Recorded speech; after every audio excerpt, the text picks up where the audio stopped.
Hello, everybody. Liverpool bottles it at home. Wow, wow, wow, wow. They needed to win this one. They needed to win this one. 71 points right now. They were leading the table. Now with the Arsenal draw temporarily, they're third, Liverpool. And Man City won last night, so definitely they needed to win this one. 3 points would have put them on top still throughout. And even though partially, because if Arsenal wins their game, they still would have been second, more than likely. Man City third. But regardless, they lose. They lose that number one spot. They're not going to be they're not going to be well. If Arsenal loses, they might still have a chance to beat third. Goal difference and all that crap. But at the end of the day, man, I think Liverpool has everything to win this Premier League. But are they going to bottle it? Are they going to let it go? Are they not going to be enough? That is the number one question that most fans out there are asking. Are they going to be? Are we going to continue to let Man City just dominate the Premier League? And then we complain that this is of other farmer leagues per se when Man City keeps winning this one over and over and over. I'm kind of surprised because I was actually watching the game.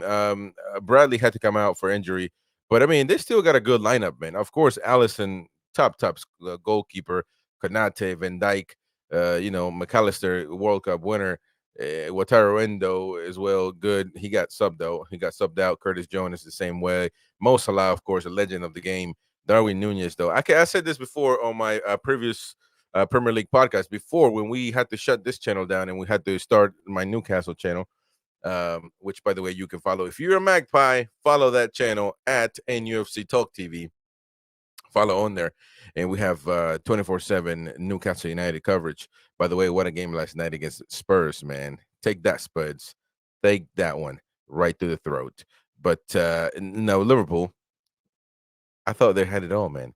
I thought they were going to. Let's look at the stats just right now. I'm sure they're going to have the ball dominance. I'm sure they're going to see. This is a raw reaction, by the way, and no sugarcoating. I want to share the screen with you folks. That way, we're able to share what we're talking about. Now, don't pay attention to the graphics and at CRODFC. That used to be my old Twitter handle. You can find me at CTA Magpie now, at CTA Magpie. And so, but of course, like, subscribe, and share. Let's talk about the statistics in general. I mean, I don't really care expected goals, XG. To me, it's almost, I don't know. I don't like that stat. It doesn't mean too much to me, to be honest with you. Now, ball possession, of course, you would expect in Liverpool to have the possession of the game. 70-30, though, that's still a pretty unbalanced when it comes to ball possession. But at the end of the day, it's about getting the job done, getting the task in hand accomplished. Now, total shots 21 for Liverpool. You would expect that as well. Crystal Palace 8, 6 on target for Liverpool, 5 on target for Crystal Palace. See, that's the stat you need to be looking at. Shots on target. The ratio, the percentage of shots, total shots, and shots on target are immensely high for Crystal Palace, and they have a better percentage right there. I mean, almost. I mean, it's incredible. 5 shots on target to 8 shots total, compared to 6 for Liverpool and 21 on target. That means all those 21s were just going everywhere other than the goal, which is great. Shots off target 10, which is not a good stat right there. Blocked shots, though. Blocked shots, 5 for Liverpool, meaning that Allison was very much a busy guy tonight. So 5 block shots or defenders, whatever, whichever. In total, against 2 of Crystal Palace. That means Crystal Palace didn't have to defend much. So, or weren't, in the critical point of the game to actually block anything going to the goal. Corner kicks, 11 for Liverpool and 1 for Crystal Palace. 11 for Liverpool and nothing out of those. A lot of corner kicks and nothing out of those.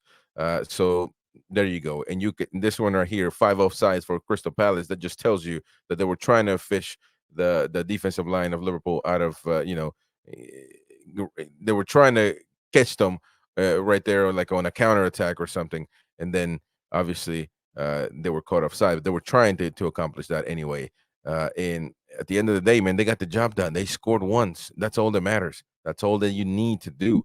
And I'm surprised. I'm not going to say the Liverpool didn't try, though.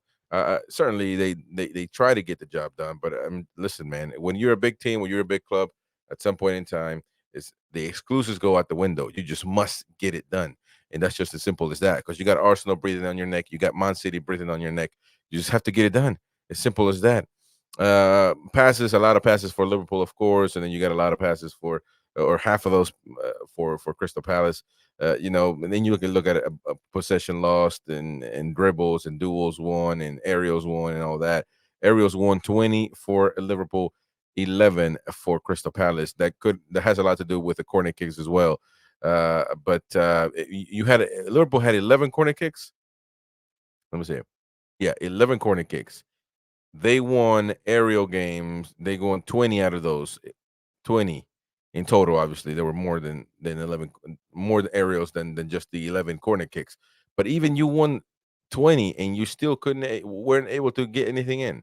I mean, this is just impressive. Now, another impressive thing here, though, 27 tackles for Crystal Palace, compared similar to Liverpool 25. Uh, but that's kind of where men are made. The personality, the defense, that all that stuff combined is very much it was very much equal in this match in particular. And this has nothing to do with quality of players, nothing to do with any of that. This is about personality. This is about your team, the love of the shirt, tackle and defending, all that stuff. And I think that Crystal Palace matched Liverpool's intent of doing that. And at the end of the day, this is as simple as, ladies and gents, not being able to finish your dinner.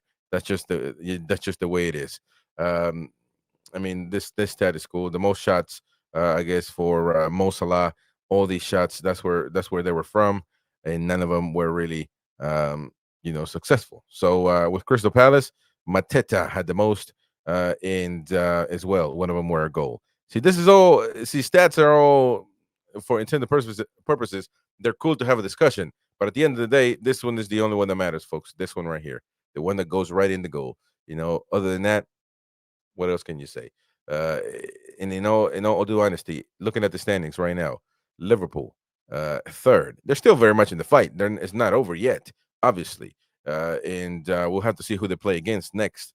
But if Arsenal wins their game, they go to 75, and if they go to 75 points, um, two away from Man City, then it's gonna be interesting to see, because now you're more than a game away. With 71 points, you're 4 points away, and that is more than one game away from them. So you don't want to. If you're a Liverpool fan, you don't want to you don't want that to happen. You at least hope that Arsenal and Aston Villa draw, or even Aston Villa win would be definitely a great thing, because they're not going to be able to catch up to you. They go to 64 points, still far away from you. So it would be Aston Villa, certainly.